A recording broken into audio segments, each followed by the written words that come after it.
Hello gang, selamat kembali ke podcast Sembang Bola Kopi Wonda.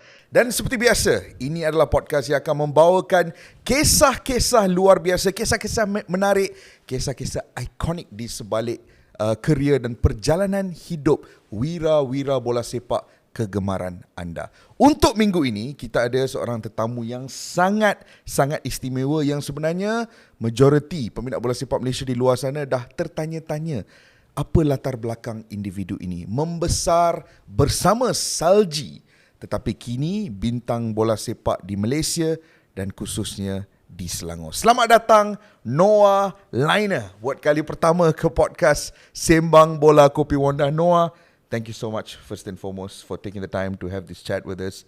How are things going with you? Pretty well. Thank you for inviting me, and it's really nice to be here.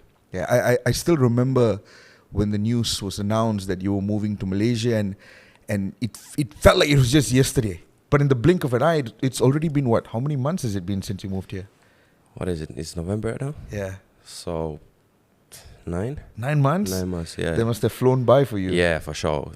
When you're playing so many games, you're just in the zone and not really thinking about the time. So, but yeah, I've enjoyed, and it's been really good. Yeah, there's honestly a lot to get into. Malaysian fans have been used to watching you. I think even before you moved to Malaysia, we've already watched you before with the national setup. Malaysian fans have also been, very impressed by your performances for Selangor, for example. But there's always been a bit of curiosity about who exactly is the guy behind the defensive midfielder that we're growing accustomed to seeing on the pitch at the moment. And I suppose that's what we'll explore today. But before we get into the football topics, I've just got one question. And it's this one question that has been bugging me, not necessarily bugging me, but it's been circling in my mind for a while now. And one of the things that fascinates me most about the place you come from, Nooa, Finland, is the fact that it's part of a region, Scandinavia, where a lot of those countries rank very highly on the happiness index. They always say that Scandinavian countries, our Scandinavian people, are the happiest people on the planet. That's what they generally say, right? But it's also got the highest concentration of heavy metal bands in the world. I'm just curious, did you grow up being a heavy metal band, or did you see heavy metal band being very popular amongst your friends in Finland? What's the culture like? Yeah, like you said, there's like many studies the people are the most happy in the world, but also I think there is a side to especially Finland that like is, you can understand why there's so many heavy metal bands, because there is this kind of a dark side also to Finland, and people are like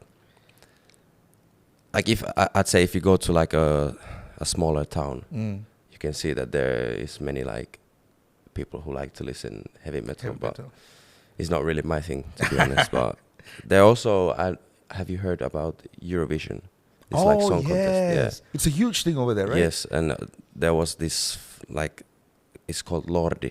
Okay. Finnish metal band, and they won it. So I don't know which year was it, but quite a long time ago. But I think that also is part of the reason why it has become big pretty thing popular. over there. Yeah. Malaysia has a sizable metal fan base as well. Actually, it's got a pretty sizable community.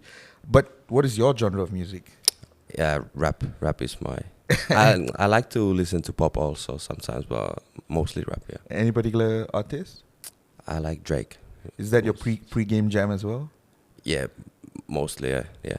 Well, it's quite mixed, but there is some Drake. So I take it in the Drake-Kendrick beef, I take it that you side with. Yeah, but surely Kendrick still won. I think so. But gotta give you a high five on that one. I'm not picking sides. Well, let's sort of dive into the football conversation, right?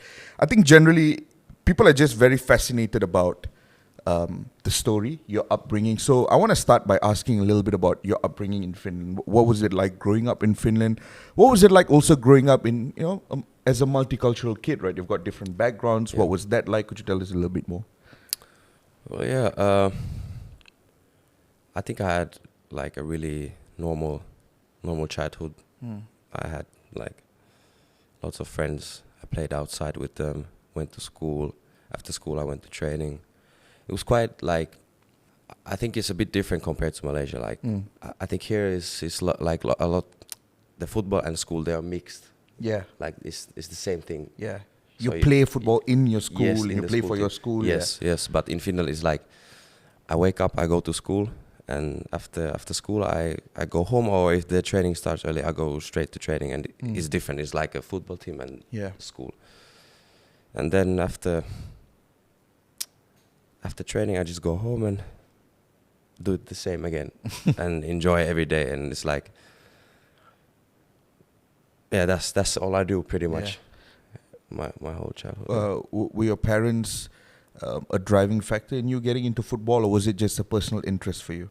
For sure, they put me like they were the ones who like got the idea to put me to football. But from the first training, I like fell in love immediately. So, like, yeah, I would say they helped me, but I'm the one who like fell in love with the sport.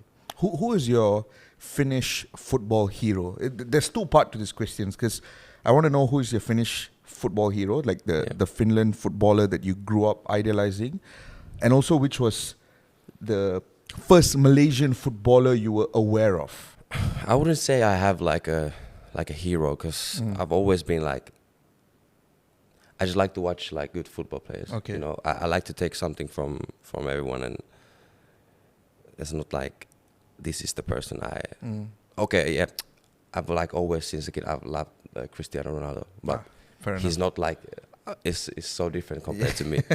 But like, yeah, I don't really have like a Finnish one. Of course, Jari Litmanen is the best of all. Sami Hyypiä is also yes, right up yes, there. Hyypiä also. But I was also very young when they were in their prime, so I didn't get to watch them like live. But about the Malaysian, who was the first one? I think because when I first started like getting more like messages and like, oh, come to Malaysia, I started to have a look like in the national team and like in the league, and I think like surely someone from the national team, like someone I'm playing with now, like Brendan Gunn maybe. Yeah. Matt Davies, like people like this that I already played with, and also like I'm playing in Selangor. Of course, there's like we have in our dressing room. There's many players like who played in Selangor for many years, but they were. I don't think I was even born then, so it's like it wasn't really my time. So it wasn't until later in your life that you sort of opened up and started getting exposed to a little bit of Malaysian football, right? yes, correct. Fascinating. I want to talk a little bit about the football process that you just explained, because you're saying that in Malaysia it's slightly different, you know, because in Malaysia you basically go to school and you start your footballing journey within the school. You probably play for your school team, and then from the school team you play for your district team, state team, and that's what the ladder is like. But what's it like in Finland? At what age did you join a football academy? What's the structure like there? How did you climb up the ladder? Yeah, there is academies, but it's not like if you compare to like England. It's not like in England you have everything. Yeah. Like you go there, you eat there, and like when I was in Helsinki, it's like you are in the club is they're working together with the school. Okay. Basically, and like the structure is like you have training in the morning, you go to school, you have training in the evening, and then you can like manage it with the school. If okay, this player needs to come to training earlier, or he needs to skip this class to go to training or game, and then yeah, that's how it pretty much goes. Yeah. When you were in Helsinki, were you familiar familiar with the name Coach V. Saravanan? Yes, I was actually. Yeah, I was playing in the second team, and then I don't know how I think it was maybe my dad who told me that there is some Malaysian guy in Helsinki also, and I was like, oh, Did you ever meet him while you were there? I think I did, but not like he wasn't coaching me, and he was like with the coaching like some younger players. But yeah, I did heard about him. Yeah, I mean, just a bit of context. He's an absolute legend Yeah. over here. I mean, for me, he was one of the guys that I grew up watching with Perak. He's in Malaysia right now, as I'm sure you're aware. But apparently, he's set to return to Finland pretty soon. Pretty iconic guy, very random as well, all the way in Finland. But tell us a little bit about the cold weather, because this is probably the one thing that Malaysian fans are generally curious about. Over here, we live in a tropical country. It's the same climate year in, year out, day in, day out. Probably the only thing that changes is how rainy it gets. But over in Finland, the cold weathers can get pretty extreme. So what's the football season like over there? How do you manage playing in that sort of a weather?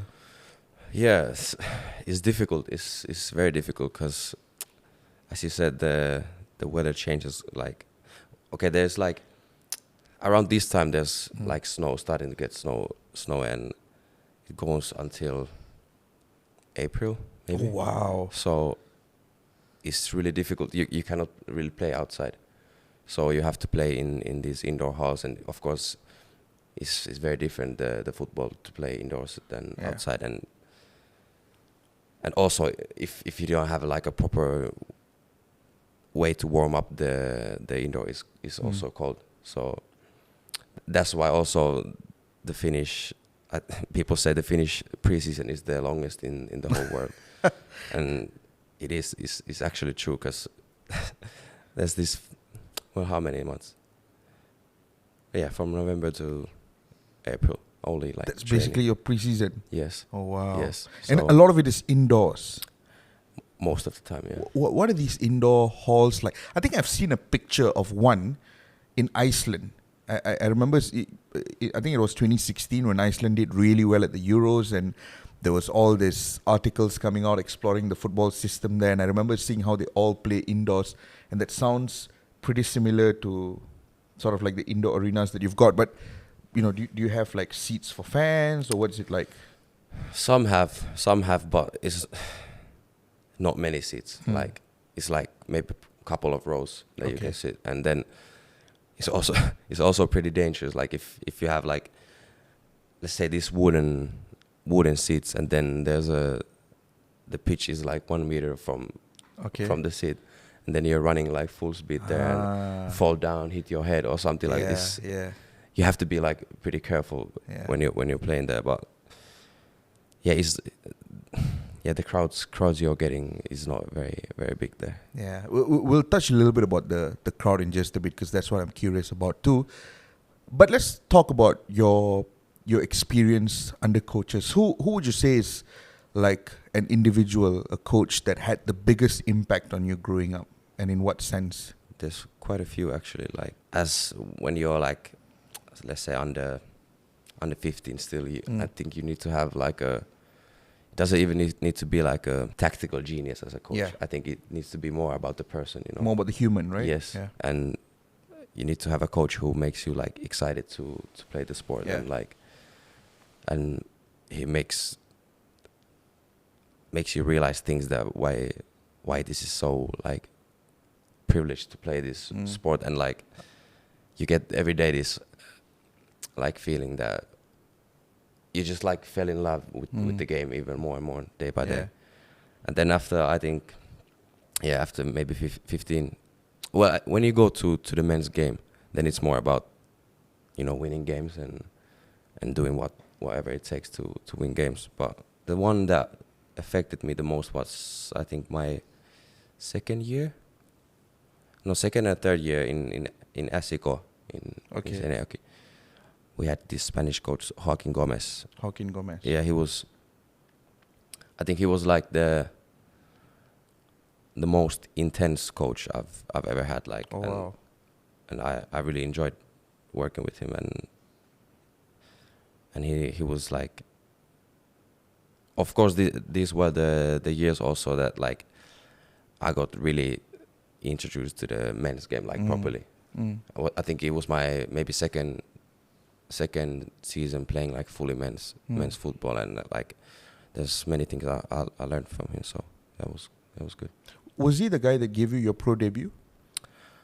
No, he wasn't.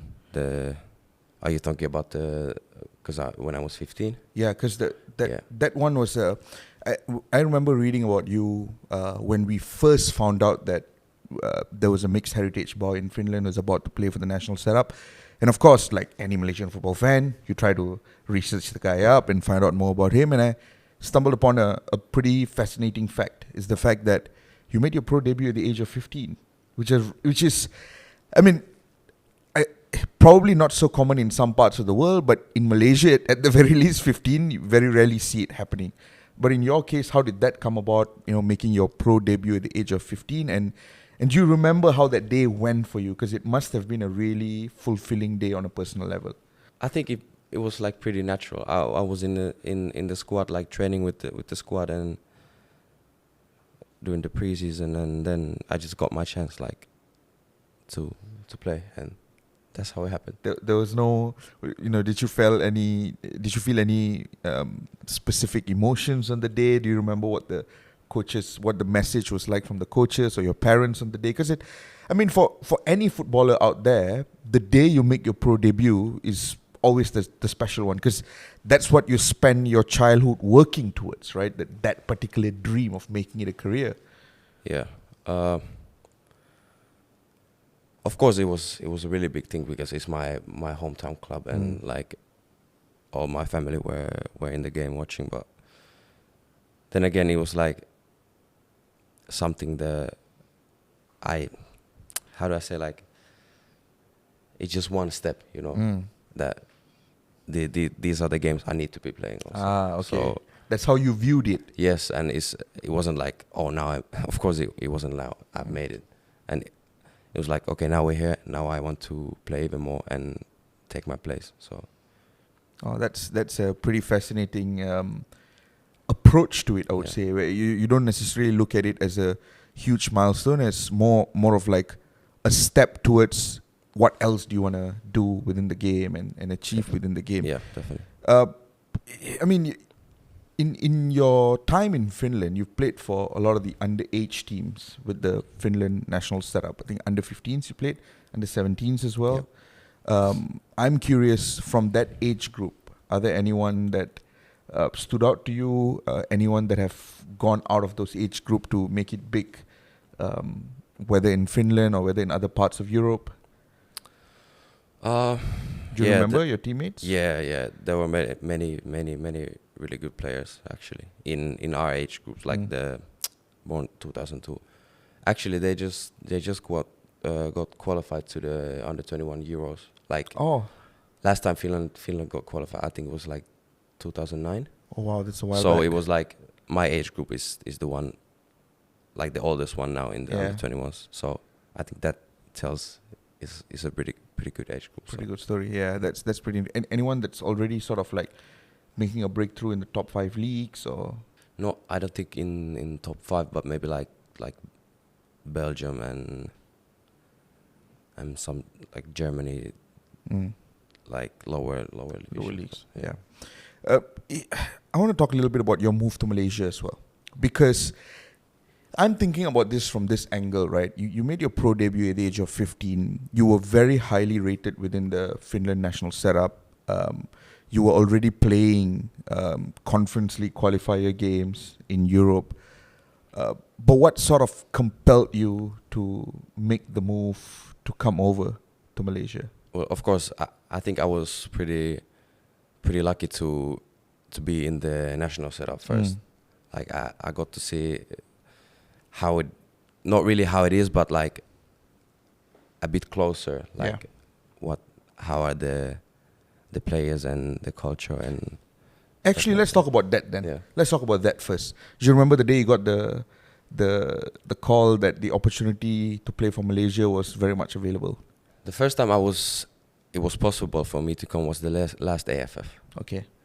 But then I didn't still have the passport yet, and I think there at the same time there was Finland under 21s camp also, so I went there. Yeah. And then after that, I think it was March, and then Kim Panko called me and told me that they would like me to come, and then I was like, yeah, why not? That sounded very nice. So What compelled you to? Because it's a big decision, right?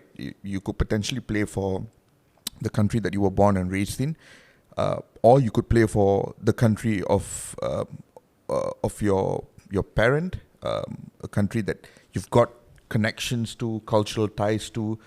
How do you balance that and make that decision? Because I sometimes I imagine myself, if I've got to make a decision like that, man, I'll be cracking my head for like years, and I'll end up having my career pass away before I even make that decision. It's such a huge thing to make. Well, let's say when I first made the choice to come in March, it wasn't like, I thought it was like something I could still decide later on. Okay. Because I wanted to see how it is here first, and try how it does go. So it wasn't like, okay, this is my final decision to come here now. But now it is the final decision, and I'm not saying it's bad. It's very good. Yeah. And the moment you started playing for the Malaysian national team, fair to say that your stocks went up very quickly. I think I speak for a lot of fans when I say that we've been craving to see midfielders in the mold of you for a very long time. And when we finally got a glimpse of it, I think everyone was pretty excited. Then comes the club move. So how did this happen? I think the first time we got contacted by Selangor was like end of 2023. End of last season. Last year. Yeah. And then starting going forward, and then it happened. And you've been here, I think at the start of the podcast we talked about it, and in the blink of an eye you've been here for what, like 9 months now. Yeah. What's it been like? How's the adaptation process completely been like for you? I think it's been pretty smooth. Like, of course, when I came to the team, I knew like pretty much everyone. Not everyone, but like most of the players, and like also the players I didn't know. Now I'm like really familiar with them, and of course it helps when you're playing, and yeah, it really helps to bond with the team. And like I've really enjoyed like I feel like it's more like I'm really in it, you know, because there's so many games and national team and traveling to ACL games, and like it's really like it's hard, but it's something that I've always wanted to do. So it's been pretty easy. Yeah. What's been your favorite part? Or what's been your favorite moment from your journey with Malaysia so far, both club and country? I think the under 23 Asian Cup was really nice. Okay. It was really nice. I think all the stadiums and the tournament itself. It was all the World Cup stadiums and the Asian Cup stadiums. Yeah, it was really nice. And of course, like the games, like the ACL games, FA Cup final, even though it wasn't the result we wanted, but like as an experience, is something definitely I want like to have more. Yeah, you know? I remember watching. I think it was Selangor's game against John Book, the away game, and I remember thinking to myself that a lot of the boys in that Selangor team would have worked yourself included, would have worked their socks off for years to be able to experience games like that, moments like that, in venues like that, right? That must have been a pretty big high for within the dressing room as well.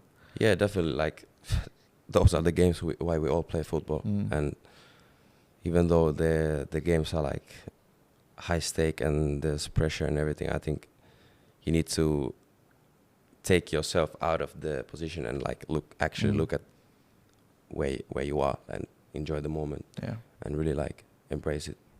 Let's talk a little bit about fans, and this is the one I've been really, really curious about, because culturally, I mean, I'm sure you're used to crowds that are slightly lower in Finland. The stadiums are more what you would refer to as boutique stadiums, I suppose, with smaller crowds. I mean, it's a very different culture there. What has it been like for you playing in front of crazy amounts of people here? I mean, I think about it, the FA Cup final, I know the result didn't go your way, but that experience alone, the amount of Selangor fans in the stadium singing their hearts out, it must have been a pretty special occasion. Yeah, it's it's very different playing in front of 80,000 or 2,000. Yeah. And yeah, like I said, it's something you want to.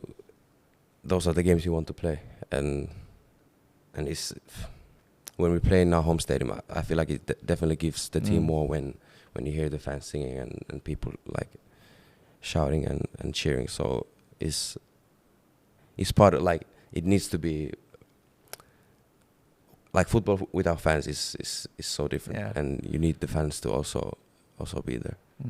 In terms of your interactions with, because you sort of got catapulted into stardom very quickly in Malaysia. Just perhaps about 3-4 years ago, you were a regular boy in Finland, making his waves within the domestic football scene, highly rated over there.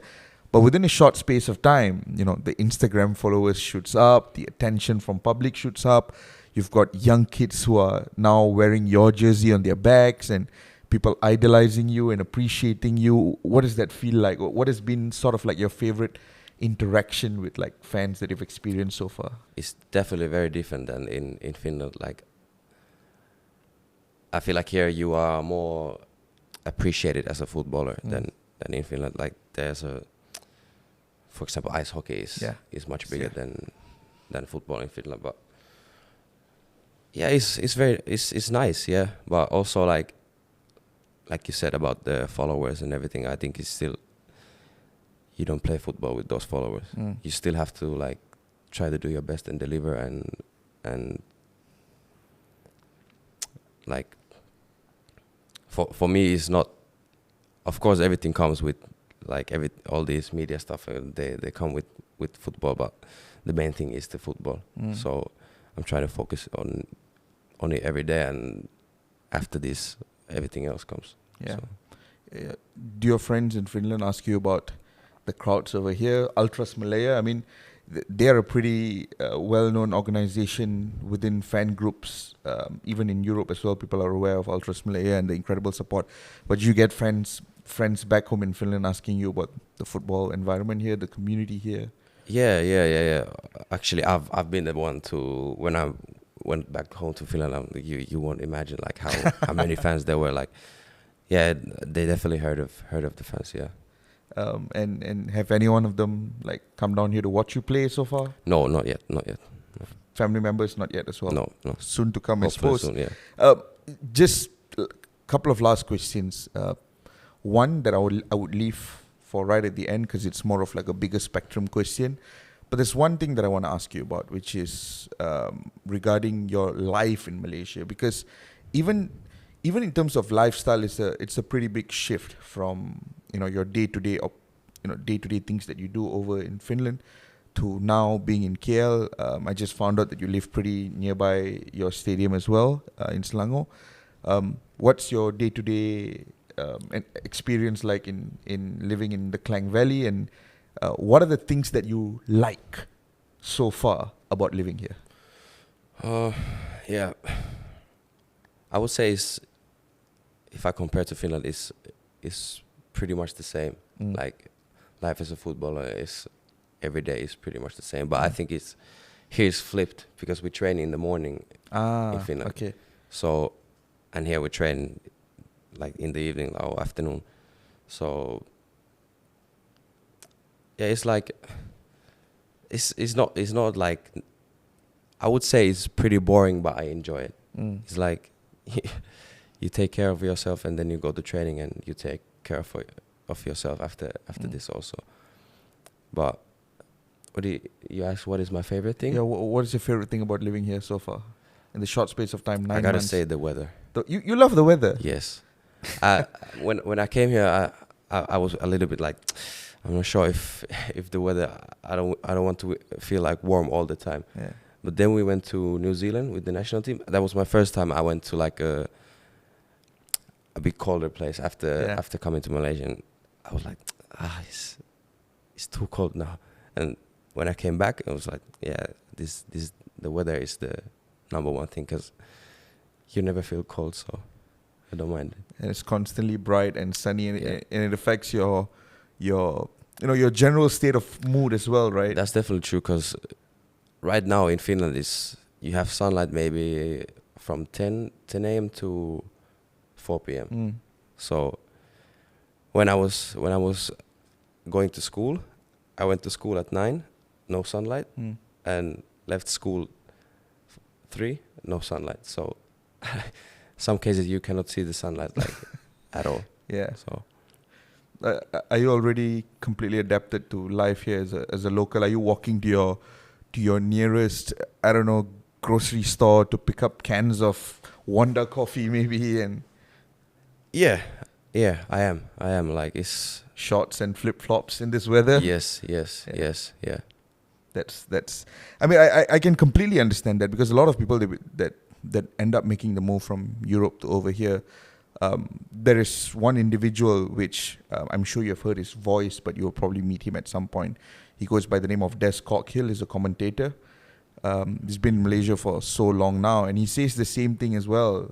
He absolutely adores life in Southeast Asia because of the fact that you wake up every morning and it's just the bright sun, and it's a really different experience. One final question, Nooa. In terms of the context of Malaysian football, you're still very young.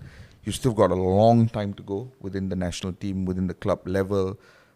Plenty of time, plenty of opportunities to sort of shape and build a legacy for the national team. But where do you see yourself 10 years from now within the Malaysian football ecosystem? What would you want fans to remember you for? I would still like to be able to play, definitely, and that's something I'm like every day I'm working to keep myself fit and like to have like a long career. But apart from that, it's really difficult to say.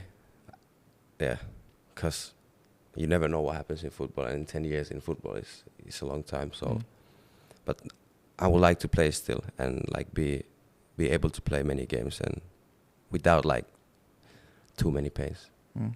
It's a pretty fascinating insight. This chat has been. I'm sure for fans, they would have gotten a better glimpse of the person behind the footballer they continue to see on the pitch week in, week out for Selangor and for the national team. Before we wrap up this chat, Nooa, I've got a favor to ask you. I need your help to sort of sign a Malaysian national team jersey that's going to be worn by a lucky viewer that's watching this podcast. Kepada semua penonton, ingat, korang kena follow akaun media sosial Wonda untuk dapatkan maklumat lanjut tentang cara untuk memenangi jersey Harimau Malaya eksklusif dengan tanda tangan Nooa Laine. Jadi make sure korang follow akaun media sosial Wonda. Sekarang ni kita nak dapatkan peluang untuk Nooa Laine menandatangani jersey sedikit. Before we wrap up this chat, Nooa, we just need a favor from you to sort of sign a Malaysian national team jersey that's going to be worn by a lucky viewer out there. Ingat kepada semua penonton, kalau korang nak tahu cara nak memenangi jersey dengan tanda tangan Nooa Laine ni, korang perlu follow akaun media sosial Wonda untuk dapatkan maklumat lanjut, kerana di situ korang akan tahu cara untuk memenangi jersey eksklusif ni. Nooa, could you do us the favor of just signing the jersey? Even at a relatively young age, Nooa, I mean, I'm pretty sure there's already a lot of people out there who are really interested in winning this jersey. You're a bit of a cult hero, cult icon already for Malaysian football fans. Thank you so much, Nooa. No problem.